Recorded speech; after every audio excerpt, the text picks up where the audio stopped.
Bonjour et bienvenue sur Télégoël, la télévision citoyenne du bassin minier. Un week-end ensoleillé vous attend.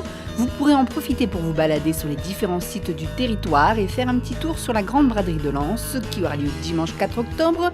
Nous sommes le vendredi 2 octobre. Voici le sommaire de votre journal. Patrick Caner à la mission locale de Lens-Liévin pour les contrats aidés. Des réunions publiques avec Pas-de-Calais Habitat à Méricourt, les temps d'activité périscolaire à Arnes, un avion dans ma ville à Arras, l'expo Clovis et les Barbares à Liévin et la rubrique sport de Christophe Billoire. Mais tout de suite, les brèves.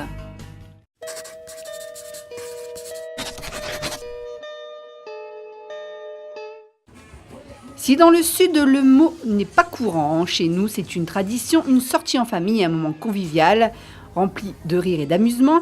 Installé à Arnes, la Ducasse a fait le plein ses premiers jours d'automne.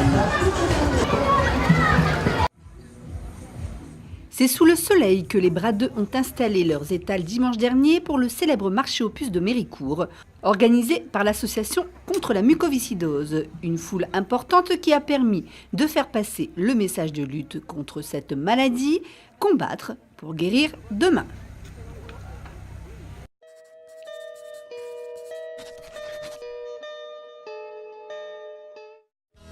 Mettre en avant les contrats aidés, contrats d'avenir, garanties jeunes et autres dispositifs pour diminuer le nombre de demandeurs d'emploi était une des raisons de la venue de M. Patrick Caner, ministre de la Ville, à Liévin. Il a rencontré des entreprises et des salariés qui participent à ce processus de lutte contre le chômage. Le ministre de la Ville, de la Jeunesse et des Sports, M. Patrick Caner, était hier soir à Liévin pour rencontrer des chefs d'entreprise et des jeunes impliqués dans le programme emploi et quartier politique de la ville, en présence de nombreux élus de la région et du département, à la mission locale. Garantie jeunes, contrat d'avenir, contrat aidé, apprentissage et services civiques ont été les sujets sur lesquels le ministre est revenu pour inciter plus de jeunes à accepter ce type de contrat subventionné par l'État. Donc, bienvenue à la mission locale. Oui. Donc, ici, vous êtes au siège de la mission locale de l'agglomération. Il y a 10 antennes un peu sur le territoire de l'agglomération, 9000 jeunes accompagnés chaque année, pour les situations que l'on connaît et tous les dispositifs que vous connaissez. Je voulais juste mettre l'accent très rapidement sur un dispositif donc, qui est animé par Maya et Issam, qui sur la mobilité internationale, sur le service civique. Issam est le correspondant du service civique pour le territoire. On en est à combien de services civiques là cette année 30, c'est l'année prochaine une cinquantaine. Plus peut-être. Je vous préviens qu'on a annoncé il y a quelques minutes 1500 services civiques pour animer les 1500 conseils de quartier citoyens. On prendra notre part. Voilà.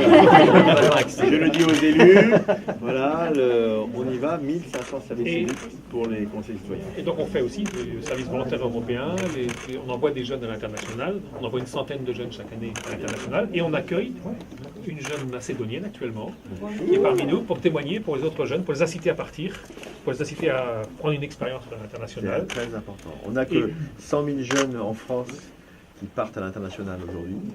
Donc 100 de Lens-Liévin. Et à peine un jeune sur 10 issu des quartiers prioritaires, des quartiers en difficulté. Mais, nous, c'est un peu plus élevé parce que justement, c'est la cible sur laquelle on travaille le plus. Comme quoi c'est possible.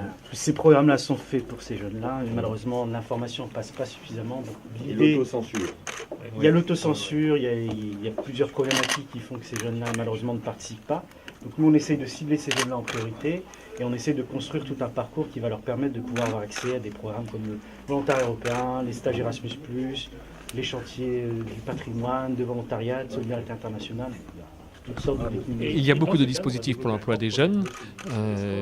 La garantie jeune fait partie de ces dispositifs. Cela permet à 500 jeunes de l'agglomération de Lens-Liévin et d'ailleurs 250 de l'agglomération d'Hénin-Carvin de bénéficier d'un accompagnement renforcé, de bénéficier aussi d'une aide financière parce que ce sont des jeunes qui sont bien souvent en grande difficulté financière et donc d'avoir l'accès le plus rapide possible à l'emploi, dans un premier temps sous forme de stage, puis petit à petit sous des contrats de plus en plus longs et pour arriver à l'emploi durable parce que c'est le but de la garantie jeune, c'est de permettre à tous ces jeunes, à nos 500 jeunes, d'accéder à l'emploi. Ça, c'est un dispositif qui a été mis en place par le gouvernement. On a parlé du RSA pour les jeunes. Ce n'est pas le RSA, puisque c'est avant tout un accompagnement et c'est avant tout une perspective d'aller à l'emploi. Mais en tous les cas, c'est un des engagements forts du gouvernement et de l'Union européenne par rapport à l'emploi des jeunes. Et puis, à côté de ça, il y a les emplois d'avenir. que l'on peut faire avec les collectivités locales, avec les associations, mais aussi, et c'est moins connu, avec les entreprises. Et nous avons de nombreuses entreprises du territoire qui jouent le jeu, qui prennent des jeunes sans trop de formation, mais qui prennent un engagement de les former pendant les 3 ans de contrat qu'ils signent avec eux, et donc de leur permettre de progresser, toujours dans le but d'aller vers l'emploi durable au-delà des 3 ans. Quand même, c'est de se dire, bah tiens, je mets un pied dans l'entreprise et j'ai l'occasion de prouver aux autres que j'ai peut-être une place à prendre dans cette entreprise. Ce qui s'est passé, c'est qu'en plus, c'est plus un responsable, un chef d'atelier, un directeur qui valide, ce sont les collaborateurs qui, de façon justement collaborative, disent à un moment, on a envie de travailler avec le jeune homme, donc ils viennent souvent à 2, ils ont un par un, et puis à un moment donné, au bout des 15 jours, de façon démocratique, il y a un vote qui se fait, et ils disent, nous on a envie de travailler avec telle personne parce que ça s'est super bien passé, elle était souriante, elle était intégrée, engagée, elle a fait des choses qui nous ont intéressés, et c'est ce qui s'est passé parce qu'on a pris 4 saisonniers cet été, et qui se sont intégrés d'une façon extrêmement intéressante. Et puis on est allé plus loin après avec certains dans leur démarche d'évolution.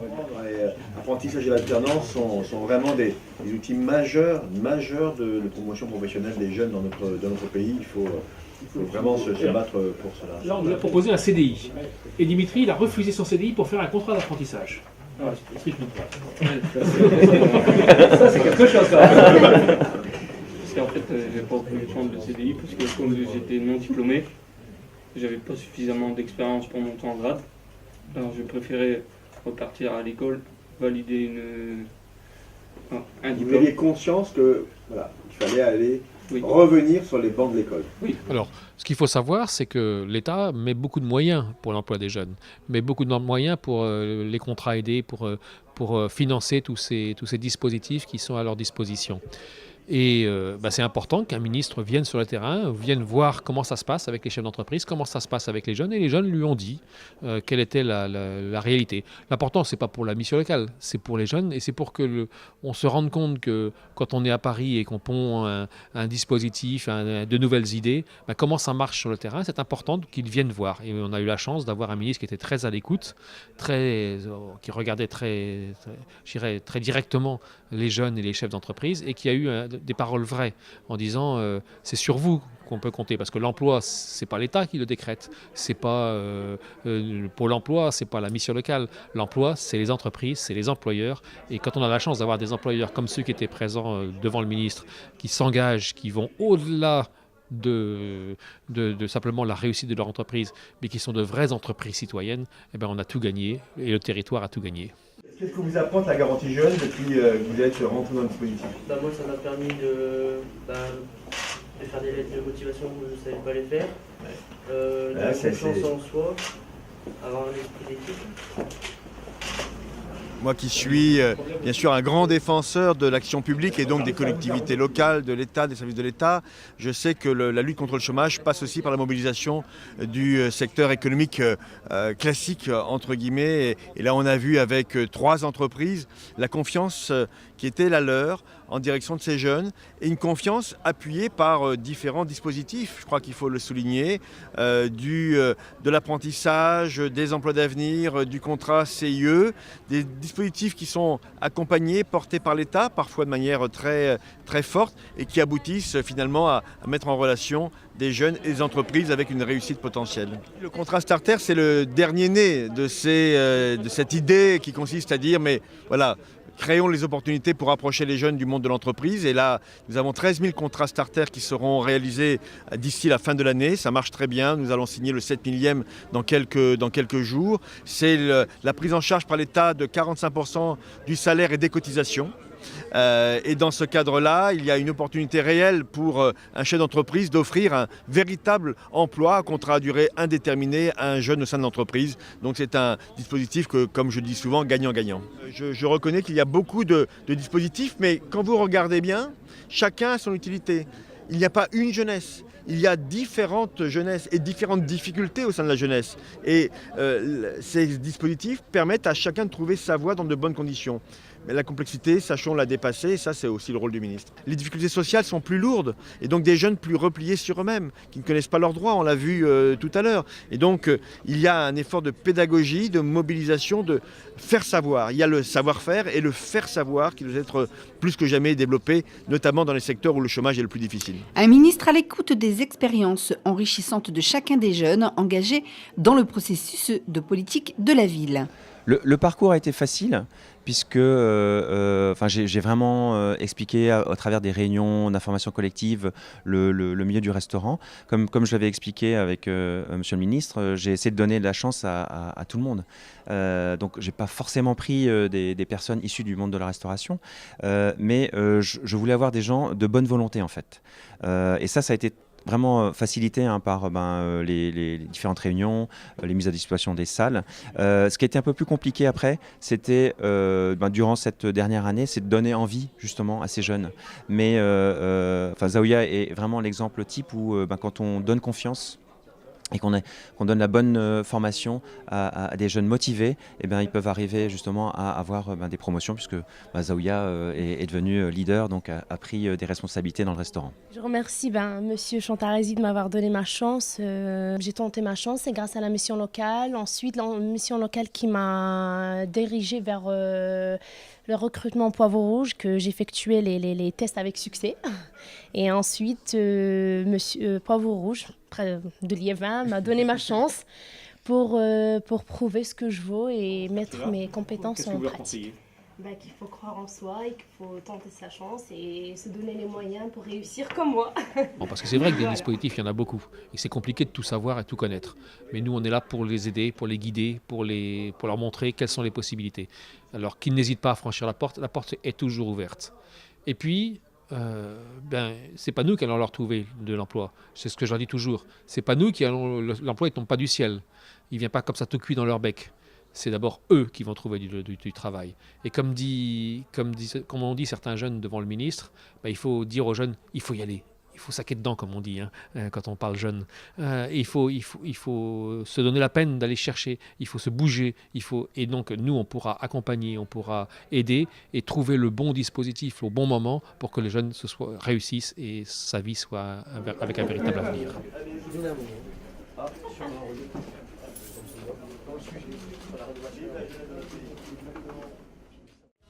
Pas-de-Calais Habitat invite depuis quelque temps ses locataires pour des réunions autour d'un café afin de discuter plus clairement sur les problèmes rencontrés au sein de leur immeuble et établir ensemble un plan de restructuration.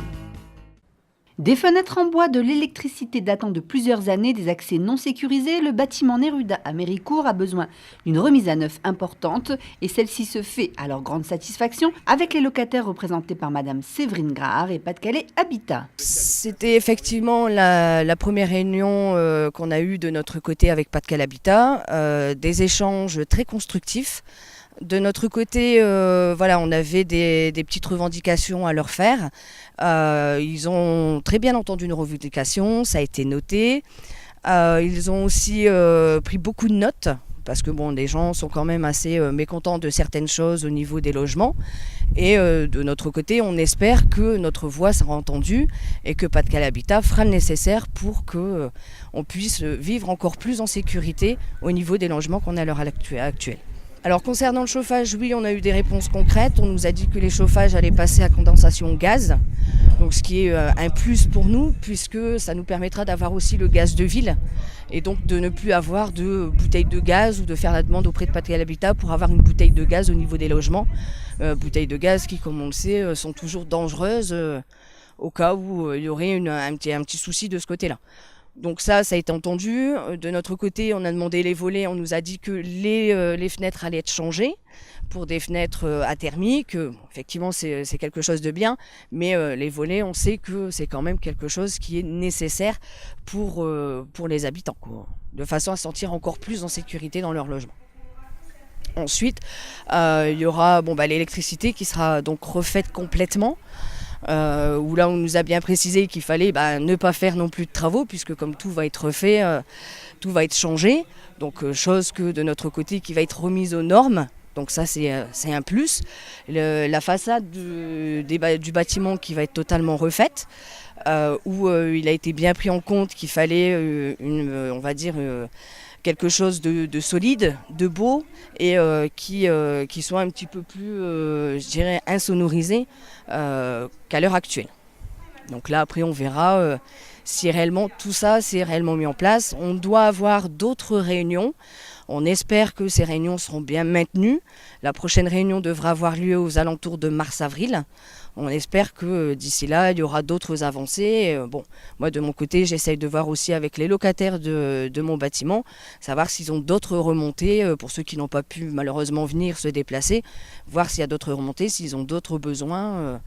Et on demande aussi à ce que l'accès à nos logements soit aussi adapté aux personnes à mobilité réduite. Voilà, l'enveloppe est de 1 380 000 €. C'est ce que nous a dit Pas-de-Calais Habitat, qui était une somme vraiment conséquente. Ça fait à peu près de 30 000 € par logement. C'est quelque chose, je dirais, voilà. Le budget, je pense que le budget y est. Maintenant, à voir si tout sera fait en temps et en heure et correctement, ce qu'on espère.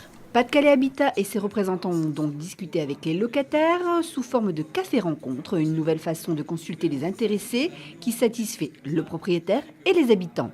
Aujourd'hui, on est sur une réunion de concertation qui est faite dans le cadre du protocole de concertation de Pas-de-Calais Habitat. On concerte en fait avec les habitants pour savoir par rapport à des questionnaires qu'on leur a posés et déjà des premiers entretiens qu'on a eus avec eux, où ils nous ont déjà exposé des problèmes qu'ils avaient sur les résidences et des besoins, des attentes. Et on a établi un pré-programme de travaux, donc avec ce qu'ils nous ont donné dans les questionnaires et puis tout ce qu'on a pu noter. Et là aujourd'hui on vient les questionner pour approfondir en fait, savoir si ce que nous on a retenu par rapport à ce qu'on a déjà eu, c'est vraiment ce qu'ils attendent ou est-ce que précisément il y a d'autres choses où on a mal compris, c'est autre chose qu'ils aimeraient. Ils sont très, très motivés à nous parler, hyper ouverts, ils sont vraiment pour la concertation, c'est vraiment agréable. On peut discuter et puis vraiment avancer sur le programme. Avant, on avait un protocole de concertation qui était vraiment axé sur les questionnaires et une présentation où il y avait un peu moins d'échanges, où les gens ils avaient beaucoup plus de difficultés à nous parler parce que quand vous avez des gens, la mairie, Pas-de-Calais Habitat, les directeurs, etc., en fait, ils sont moins accessibles parce qu'ils sont derrière une table, ils vous présentent des choses. Donc du fait, notre direction elle a décidé de changer ça et de passer à de la discussion en vis-à-vis. Les gens, ils sont beaucoup plus à l'écoute, c'est plus sympa, on boit un café, on discute autour d'un thème. C'est beaucoup plus agréable pour eux et ils ont moins peur de s'exprimer. Puis l'effet de groupe fait que ils vont dire ce qu'ils ont à dire. C'est intéressant à tout niveau parce que eux, ils se sentent écoutés. Nous, on a besoin de ça pour avancer parce que eux, ils vivent là au quotidien. Donc c'est eux qui ont les besoins, les attentes. C'est pas nous. Nous, on veut traiter leurs problèmes ou leurs attentes. Mais si on ne sait pas exactement les identifier, une bonne discussion, c'est toujours plus agréable et puis plus sympa, quoi. Avec Pas-de-Calais Habitat, on a construit une série d'accords. On les appelle comme ça chez nous. Les 3 barres, voilà, à terre. On était venu il y a quelques temps d'ailleurs dans cette salle, il y a 2 ou 3 ans, présenter une hypothèse de projet. Hypothèse. Alors, les locataires qui étaient présents ont eu l'impression effectivement de bien être écoutés, qu'on a bien pris leurs doléances en compte. Maintenant, reste à convaincre les autres locataires qui n'ont pas pu venir. Et comme ils disent, nous, on croit que ce qu'on voit et on verra quand ce sera réellement mis en place et quand il y aura réellement quelque chose de fait. Effectivement, les travaux devraient démarrer dans 18 mois. C'est vrai que ça fait long, mais une réhabilitation, ça ne se fait pas du jour au lendemain. Et c'est ça qu'il faut faire comprendre, je dirais, aux locataires qui n'ont pas pu venir, leur faire comprendre que voilà, il y a tout un chemin, tout un accompagnement, toute une mise en place à faire avant de pouvoir réaliser tous les travaux. Le passage là, parce qu'on vous savez, on a besoin d'architectes, on a besoin d'urbanistes. Et ils ont tendance quelquefois à nous faire des beaux chemins qui traversent nous. Je ne pense pas que quelquefois la maman elle revient avec une poussette d'un côté, un pack d'eau de l'autre côté, et que le chemin le plus court, ça restera toujours le plus court du monde. Donc autant l'en possible. En place depuis 1 an déjà, les TAP proposés à la ville de Arnes sont sportifs et culturels et proposent aux enfants une multitude d'activités.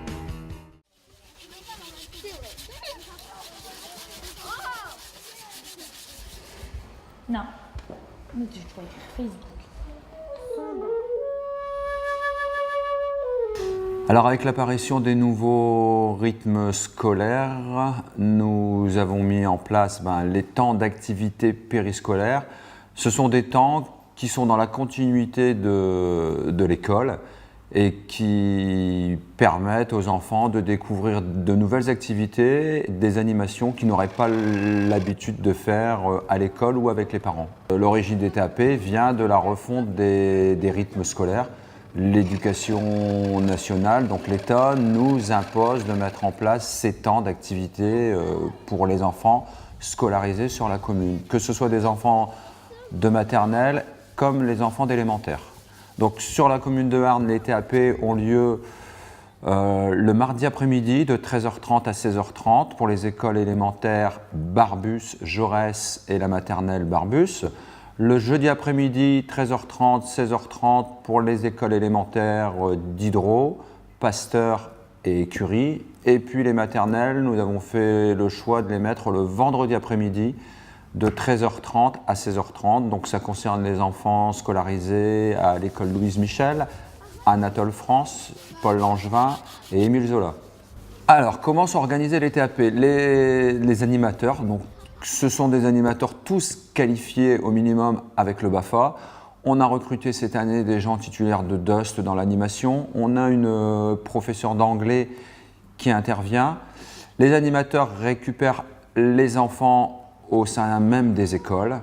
Ensuite, les activités sont dispatchées dans différents bâtiments municipaux. Le centre éducatif Bouillard, le centre éducatif Bellamandel, qui sont deux structures phares. Et ensuite, les enfants sont ventilés soit dans des salles de sport ou dans des bâtiments culturels. On essaie d'avoir un panel d'activités assez important. Donc on a des thématiques sportives, on a des thématiques culturelles, mais également la citoyenneté, l'environnement et la communication.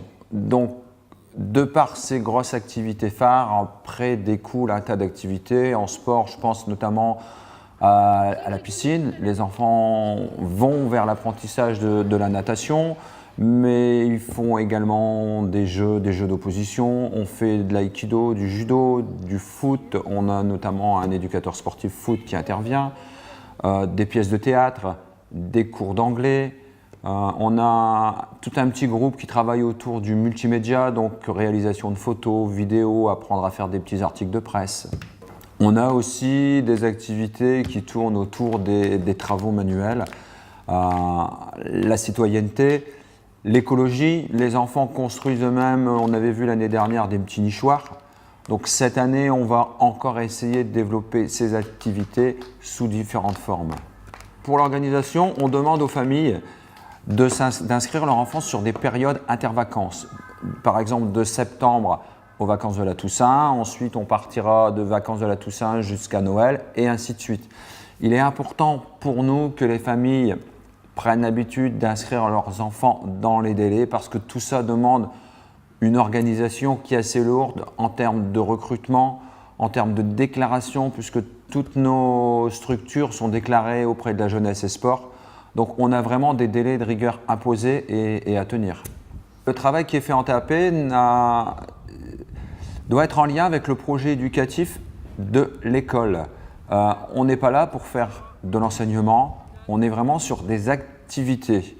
Il y a un temps d'école. Nous, on va essayer de proposer autre chose, de la découverte culturelle, aller visiter un musée par exemple, autre chose, vraiment autre chose que l'école. Et il doit y avoir une plus-value également par rapport à un centre de loisirs.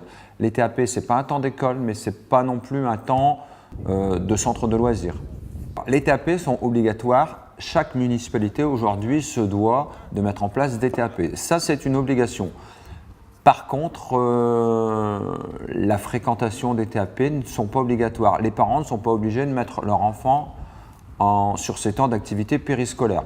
Aujourd'hui, notre fréquentation sur les TAP, sur la première période, nous sommes environ à 56% d'enfants scolarisés qui fréquentent les TAP.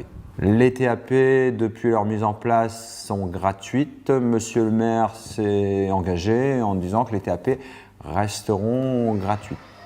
Dans une très grande majorité, les parents sont satisfaits des actions et activités qui sont mises en place sur les TAP.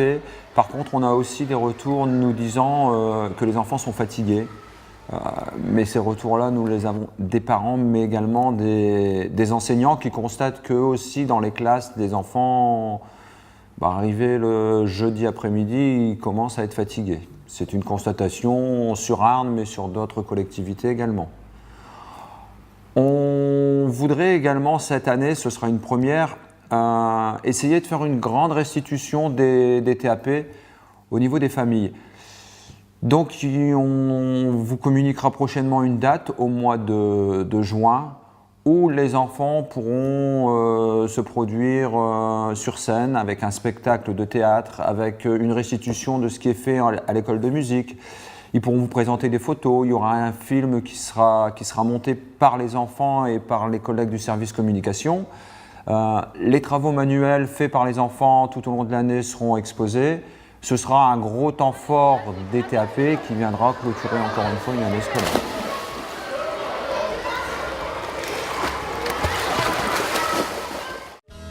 Après le meeting aérien de Bénifontaine, les avions vous donnent rendez-vous à Arras pour continuer la découverte de ce moyen de transport et rencontrer des pilotes pour comprendre avec eux le métier de conducteur aérien.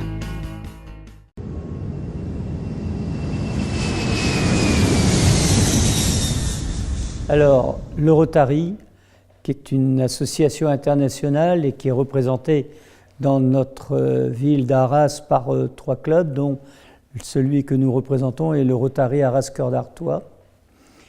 Ce club composé de 24 membres, le but du Rotary est d'avoir parmi ses activités des activités dans le cadre humanitaire, dans le cadre social. Et c'est pour cela que c'est une occasion de pareils événements de regrouper tous les Rotariens d'un club, tous les membres du club.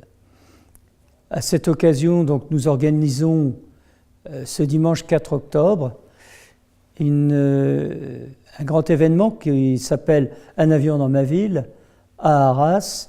Ça va être une première parce que notre maire Frédéric Le Turc nous a donné le feu vert pour réaliser cet événement et nous a mis à disposition, que ce soit la place, que ce soit les salles de l'hôtel de ville et l'environnement ainsi que les équipes techniques. Donc nous, cet événement, on a planché dessus depuis plusieurs mois. J'en suis l'instigateur au niveau de l'idée, mais ce n'est pas un homme, c'est toute une équipe. Et tous ensemble, nous travaillons autour de cet événement pour en faire une belle fête, à la fois une fête familiale, une fête publique, une fête pour les familles, puisque tout le monde va y être associé dans le public, enfants, adultes et les parents. Enfin. Et donc, le but, c'était de mettre un avion. Donc, on aura un avion qui va être posé, un Blériot, un très bel avion. On aura d'autres appareils volants, des montgolfières, des autogires, planeurs, ULM. On aura donc ces différents objets volants. Et autour de cela, il y aura des animations. Animations où le public, les familles, les enfants pourront participer à un concours de dessin, les adultes à un concours de caricature. Et tout cela va être pour une action qui s'appelle pour l'association Nénuphar. Cette action est faite pour eux, pour leur profit. Chaque euro qui entrera dans la CBI, c'est pour l'association Nénuphar, qui est, dont la présidente est Christine Decherf, et Christine Decherf est la marraine de notre événement. La marraine, elle sera là, elle rencontrera tout le public et elle pourra échanger avec eux. L'association Nénuphar, qu'est-ce que c'est ? C'est une association qui vient en aide aux familles dans le cadre des soins palliatifs, ainsi que pour les patients comme pour les familles. Donc nous, on a vraiment visé et ciblé l'objectif de bienfaisance auprès de cette association. Dans l'ensemble des manifestations aussi, est prévue une conférence que j'appellerais plutôt une causerie, qui va être animée par Jérôme Florin, journaliste à RTL, que beaucoup d'auditeurs entendent le matin aux journaux d'information. Et Jérôme va vous présenter une causerie avec différents pilotes de l'aviation, que ce soit le décollage et l'atterrissage. Que se passe-t-il entre les deux? Que ce soit pour un ULM, que ce soit pour un pilote de ligne, que ce soit pour un pilote amateur, nous aurons donc toutes les versions et réponses à certaines questions.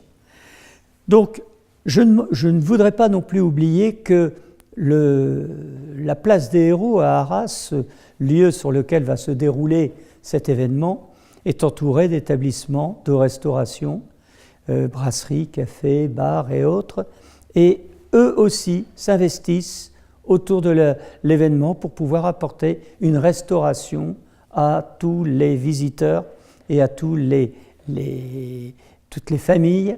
Donc ils seront à nos côtés pour faire peut-être mettre en valeur leur savoir-faire dans le monde de l'aviation, un cocktail à boudel, je ne vais pas dire une aile de poulet rôti, mais enfin bon. Il y aura même un petit clin d'œil pour des jeunes qui seront le 4L Trophy. Ben oui, un avion, ça a 4 ailes, donc une 4L Trophy. On leur a ouvert la porte. Et puis, en dernier lieu aussi, la jeunesse, c'est aussi ce qui fait grandir toutes les associations. Donc, au sein du Rotary, nous avons le Rotaract, et eux seront là aussi pour nous donner un excellent coup de main. Voilà, grosso modo, si je puis utiliser ce terme, l'histoire et ce qui va se dérouler ce dimanche 4 octobre. Venez nombreux, vous ne louperez pas une journée fort sympathique, vous apprendrez beaucoup de choses sur les montgolfières, sur les avions, sur les ULM, vous allez voir beaucoup de choses, des expositions. Venez, c'est une belle fête de famille et tous les rotariens de Arras-Cœur d'Artois vous attendent et vous souhaiteront la bienvenue.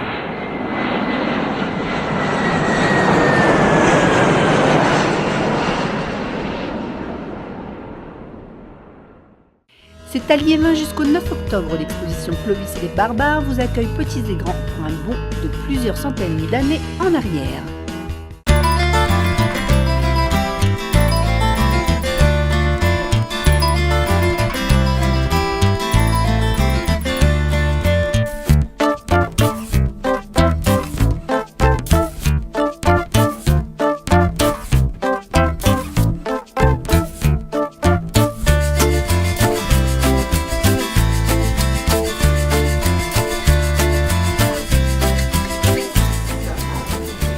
Les barbares à Clovis.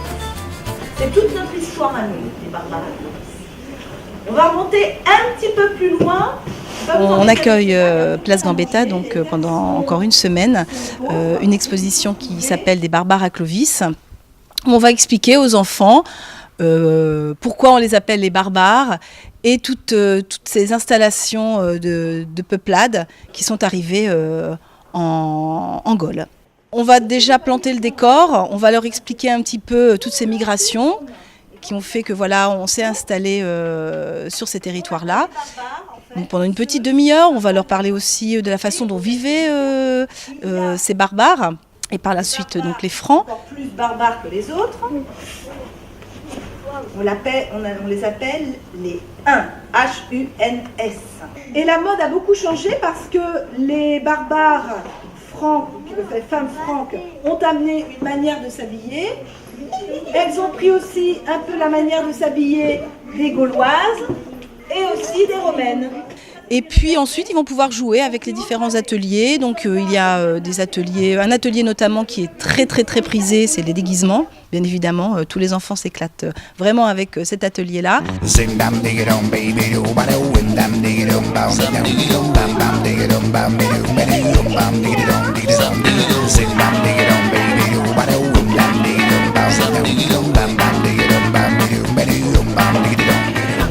Il y a aussi un atelier avec des petits puzzles, il y a un atelier où ils vont recréer l'arbre généalogique de l'Empire des Francs. Il y a aussi des petites cartes avec les différents métiers, les différents ustensiles qu'utilisaient justement ces peuplades. Et puis des cartes à reconstituer en forme de puzzle. Un petit jeu de loi aussi, qui est très, très, très apprécié par les enfants.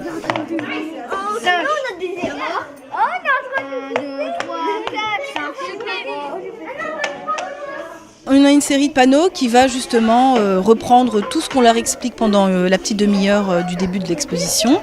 C'est intéressant aussi pour les enfants de pouvoir venir jouer et apprendre et revoir des choses qu'ils ont déjà vues à l'école. Là, voilà, des barbares à Clovis, c'est un thème qu'ils sont justement en train de travailler en CM1. Il y a beaucoup de mots qu'on utilise, par exemple le ver, l'ancêtre du ver qui s'appelle apode. On s'amuse à leur redistribuer des noms des mots qui ne sont plus du tout utilisés de nos jours et qui sont malgré tout notre héritage et la base de ce qu'on est aujourd'hui aussi. Donc l'exposition reste ici jusqu'au 3 octobre. Elle sera ensuite à Desrousseaux du 5 au 16 octobre. On a des séances scolaires et puis aux heures d'ouverture de la bibliothèque, les enfants peuvent revenir et revisiter l'exposition. Venez parce qu'on s'y amuse vraiment beaucoup. Les enfants ressortent vraiment ravis, ils se déguisent. Voilà, tout est abordable pour n'importe quel niveau, à partir quand même du CE1, CE2, malgré tout. Et pour les plus grands, c'est une révision et c'est toujours bon de réviser. C'est classique, je vous le confirme.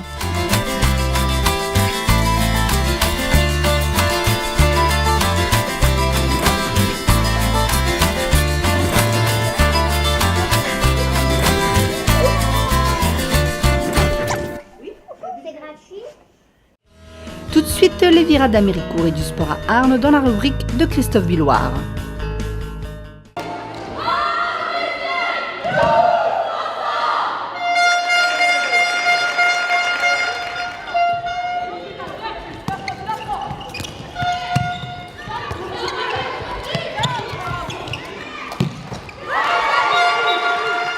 Et direction la salle Maréchal de Arles avec du handball et plus précisément les filles du HHBC qui recevaient Brest pour le compte de la deuxième journée de leur championnat de National 2 féminine.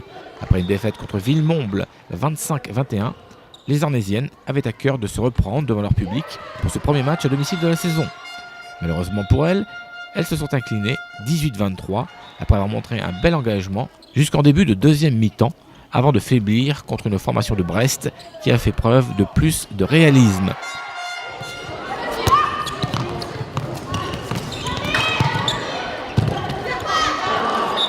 Au classement, les Arnésiennes occupent la 10e place avec 2 points et joueront ce 3 octobre à Montargis.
Beau temps et surtout très belle affluence dimanche dernier pour la 14e édition des Foulées de l'Avenir en marge des Virades de l'Espoir. Près de 200 sportifs sont venus donner de leur souffle et apporter leur soutien à l'association Vaincre la mucoviscidose. Au programme 4 courses proposées, 2 courses jeunes et 2 courses phares sur un parcours nature tout autour du terri Le Bossu, ainsi qu'une randonnée pédestre. Côté résultat, chez les plus jeunes tout d'abord, Alexis Barthes l'emporte sur les 3 km en 11 minutes 50 secondes. Sur les 1,5 km, c'est le jeune Baptiste Flamand qui est premier en 6 minutes 33. Dans la course des 6,5 km, la victoire est revenue à Thomas Leyeux du TC Liévin Il s'impose en 25 minutes 49 secondes. Enfin, dans la course des 13 km, c'est le Bulligeois Olivier Florent qui finit en tête avec un chrono de 50 minutes 31 secondes. Le but pour moi c'était d'envoyer, c'était de pouvoir assurer le spectacle, même si effectivement peut-être il n'y avait pas une véritable concurrence. Néanmoins, je pense qu'il faut quand même saluer le courage de tous les autres coureurs, parce que si on en est là aujourd'hui, c'est aussi grâce à eux, à tous ces coureurs lambda qui assurent, je dirais, aussi leur spectacle, qui courent aussi avec leurs limites. Donc vraiment content de mon temps, oui, parce que c'est un très bon indicateur ici en fin de saison. J'ai fait l'Artois Trail Challenge organisé par Jackie Clément, que j'espère gagner. Et pour moi, c'est un très bon temps, oui, en fin de saison, c'est pas mal. Enfin, en fin de saison, on va dire sur la fin d'année. Et il faut dire que le parcours me réussit bien, parce que je suis capable de pouvoir relancer très vite, et j'adore les parcours accidentés. Et qui plus est, quand on a des parties de terrain comme ça, c'est vraiment, vraiment extraordinaire, quoi. C'est vraiment un très très beau parcours, très technique, et qui permet vraiment beaucoup de relance et vraiment de pouvoir s'exprimer très, très, très largement. Très heureux d'être ici en tout cas pour cette belle course, parce que elle me tient à cœur. Christophe Tadaga, qui était un licencié de notre club à Bully auparavant, est quelqu'un, je dirais, pour qui j'ai beaucoup d'affection. Et la cause qui est celle de la mucoviscidose aujourd'hui est vraiment pour moi très importante. J'avais pas pu assister à la course l'année dernière. Je suis vraiment content d'y être cette année, et j'essaye toujours d'être présent à ce rendez-vous. Alors Anne-Charlotte, allez Anne-Charlotte, c'est presque terminé. Alors attention, arrivée du premier du 13 km, attention. Voilà, Olivier arrive, allez. Et on l'applaudit, on l'applaudit. C'est un avion de chasse. Bravo. Jonathan Cramin. Chaque année, les Virades de l'Espoir de Méricourt sont un rendez-vous important. La solidarité n'est pas un vain mot dans la ville. La mobilisation est forte chez les sportifs confirmés, mais attire également les amateurs solidaires. Juste avant le week-end, et après une sensibilisation à la mucoviscidose, 650 élèves du collège Henri Wallon et 250 enfants des classes de CM2 de la ville s'étaient associés à l'événement, en donnant eux aussi de leur souffle pour les enfants atteints de cette maladie génétique. 800 jeunes méricourtois sur le cross des collèges, sans oublier 200 autres écoliers qui avaient chaussé les baskets au parc Léon Létocard. Et arrête l'équitation.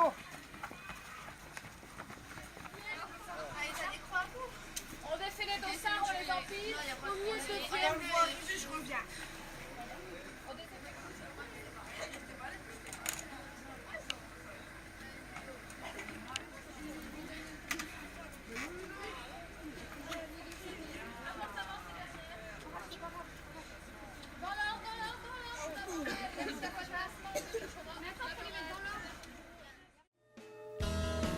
Ce journal est terminé, vos émissions habituelles dans la suite de cette édition. On vous souhaite un bon week-end et retrouvez-nous nombreux sur telegouel.fr et sur les réseaux sociaux Facebook et Twitter pour voir ou revoir ce que vous avez manqué.